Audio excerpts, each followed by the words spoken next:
ဗျ AC လမ်းနေရနေပြီးတော့ကြိုးစလိုက်ပါတယ်ကျွန်တော်ဒီနေ့မျှဝေပေးခြင်းတဲ့အကြောင်းအရာလေးကတော့ sumif function အသုံး sumif function အသုံးပြနေရဖြစ်ပါတယ်item တွေအများများနေတဲ့ခါကျရင် sumif function လေးကိုအသုံးပြုပါလို့အကြံပေးခြင်းပါတယ်ဗျ sumif function မှာအဓိကပါဝင်တဲ့အကြောင်းအရာကတော့ range ရဲ့ criteria ရဲ့ sum rate ဖြစ်ပါတယ် range ဆိုတော့ကျွန်တော်တို့ပေါင်းကျင်တဲ့ item တွေitem တွေဖြစ်ပါတယ်ကျွန်တော်ပေါင်းကျင်တဲ့ item တွေအများကြီးပဲကိုကျွန်တော်တို့ select ပေးရမှာဖြစ်ပါတယ် range ဆိုတော့ကျွန်တော်လိုချင်တဲ့အရာတည်တံတစ်ခုတည်းကိုပဲ select ပေးရမှာဖြစ်ပါတယ် sum rate ဆိုတော့သိကြပါတယ်ပေါင်းမဲ့ connect တွေဖြစ်ပါတယ်အဲ့ဒါကျွန်တော်ဒီမှာကျွန်တော် example လေးပြလိုက်ပါမယ် example လေးပြမယ် okay အဲ့ကျွန်တော်ကတိုးတဲ့ banana အရေးတော့ပေါင်းကျင်တဲ့အတွက်ကြောင့်မလို့ကျွန်တော်ဒီမှာဘေးနားမှာသူ့အကွက်လေးမှာကလေးတစ်ချက်ချလိုက်ပြီးကြရင်ဒီမှာ auto sum ဆိုတာရှိတယ်ဘေးနားမှာမြားလေးရှိမယ်တစ်ချက်နေမယ် move function နဲ့ဝင်မယ် move function နဲ့ဝင်ပြီးတော့ကျွန်တော်ဒီမှာ sum base ဆိုတာတွေ့တယ်မတွေ့ဘူးဆိုလည်းဒီမှာ base ဒီမှာ pause ဆက်ပြီးတော့ရှာလိုက်မယ်ကြာရင် okay ရွေးလိုက် okay ရွေးကျွန်တော်ပြောသလိုပဲ ring အကွက်3ကွက်ပေါ်လာပြီး ring ရဲ့ criteria ရဲ့ sum range ဆိုတာကျွန်တော်တို့ဒီမှာပေါင်းကျင်တဲ့ item တွေပေါ့နော်ပေါင်းကျင်တဲ့ item ဆိုတော့ကျွန်တော်ပေါင်းကျင်တဲ့ item ကိုကျွန်တော်ဖိပြီးတော့ကျွန်တော် select ပေးလိုက်ပါမယ်ပြီးကြရင် criteria ကျွန်တော်ဘာကိုပေါင်းကျင်တာလဲတီးတက်ဘာကိုပေါင်းကျင်တာလဲဆိုတော့ဘာကိုပေါင်း banana ကိုပဲပေါင်းကျင်တာဟုတ်ပြီဒီမှာ cursor highlight လေး criteria နဲ့ဝင်မှအဆင်ပြေပါပါဒီကောင် select ပေးပြီးပါဆိုရင် criteria နဲ့ဝင်ဖို့အတွက် criteria တွေမှာကလေးတစ်ချက်ချလိုက်အဲ့ဒါမှအဆင်ပြေမှာပါကျွန်တော်ဘာကိုပေါင်းကျင်တာလဲ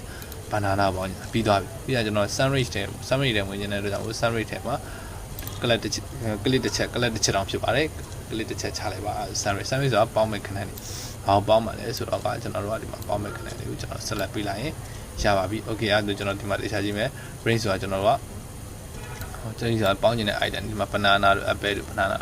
criteria ဆိုကျွန်တော်ဒီမှာ criteria ဆိုကျွန်တော်ဒီမှာလိုချင်တဲ့ဟာဘာလို့လိုချင်တာလဲ banana ကိုလိုချင်တာဟုတ်ပြီ sum rate ဆိုပေါင်းမဲ့ connect ဒီမှာပေါင်းမဲ့ connect ထည့်လိုက်ပြီအဲ့ဒါဆိုအဖြစ်အောင်ထွက်နေပါပြီဒီမှာ20နေဒီမှာ okay လေးတစ်ချက်ပေးလိုက်ပါ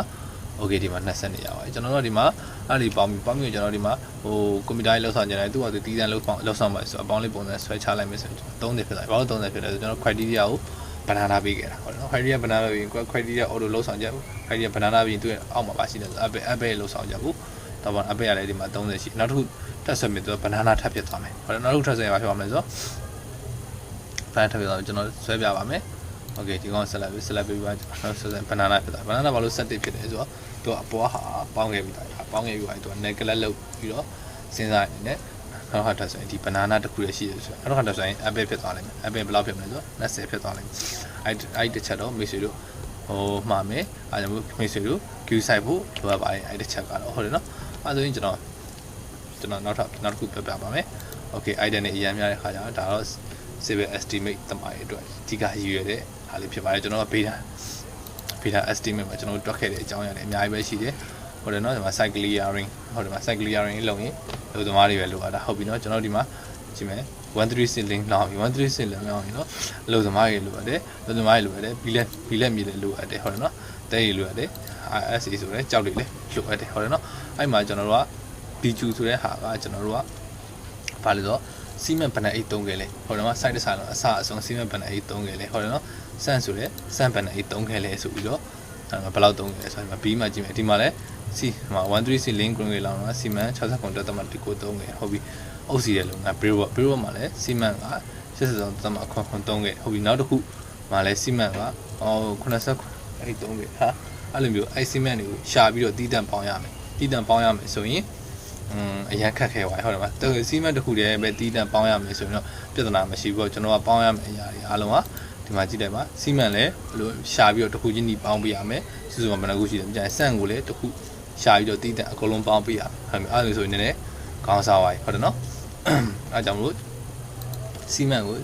item တွေအများများတဲ့ခါကျရင် sumif function လေးကိုအသုံးပြီးတော့စီမံကိုပေါင်းမယ်စီမံကိုပေါင်းပြီးတော့နောက်စီမံကိုပေါင်းပြီးတော့သူ့ဘာသူဆွဲချလိုက်မယ်ဆိုရင် sense ကိုဒီတိုင်းပဲလာပါလိမ့်မယ်နော်အဲ့ဒါကျွန်တော်တို့ကပေါင်းနေတဲ့ဟာလေးကိုကျွန်တော်က click တစ်ချက်ကြာတင်ထားပြီးတော့ auto send နဲ့click တစ်ချက်နေပြီးတော့ move function ကိုနှိပ်လိုက် move function ကိုနှိပ်ပြီးသွားရင်ကျွန်တော်ဒီမှာ sumif function လေးကိုယူမယ် okay နှိပ် range criteria sum rate range ဆိုတာသိကြပါတယ်ကျွန်တော်တို့ဘယ်ထဲကတောင်းပေါင်းမှာလဲဆိုတော့ B တွေကကျွန်တော်ပေါင်းနေတဲ့ဟာတွေဟုတ်တယ်နော်ဒီမှာလူသမားတွေပြီးကြရင်လက်သမားတွေဟုတ်တယ်နော်အဲ့အကုန်လုံးကျွန်တော်ကဖိပြီးတော့ select ပေးပါမယ်ဟောများသွားပါပြီညာဒီဟုတ်ပြီနော်ဒီမှာကျွန်တော်တို့ပေါင်းဟုတ်တယ်ကျွန်တော်တို့ပေါင်းမဲ့ဟာတွေအကုန်လုံးကို select ပေးပြီးပါတယ်ပြီးကြရင်ကျွန်တော်တို့က sum rate ဆိုသိကြတယ်ဘာလဲဆိုတော့ပေါင်းမဲ့ကနန်းသိကြအဲ့ဒါပေါ့ B တဲ့ဝင်လာမယ် B ဝင်တော့ကျွန်တော်ပေါင်းမဲ့ခဏဟုတ်တယ်နော်ပေါင်းမဲ့ခဏဟုတ်ပြီ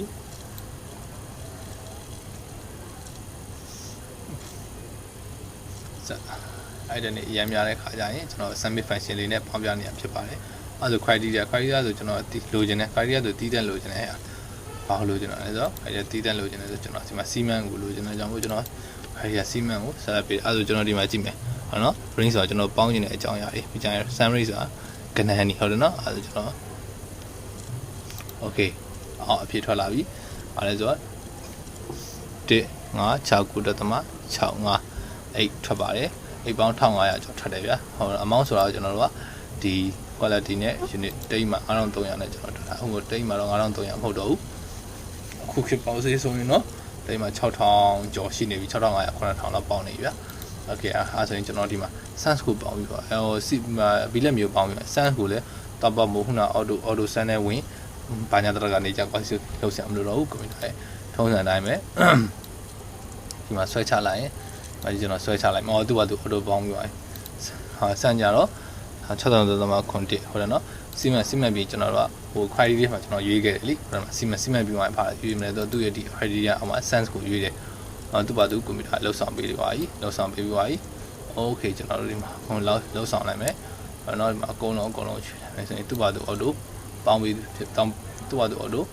ပေါင်းပြီးသားဖြစ်ပါတယ်ကိုပေါ့ကိုတစ်ခုချင်းဒီပေါင်းစရာတော့ဘာမှန်စစ်ချင်တယ်ဟုတ်တယ်နော်မှန်စစ်ချင်တယ်ဆိုကျွန်တော်ဒီမှာပေါင်းလိုက်တာ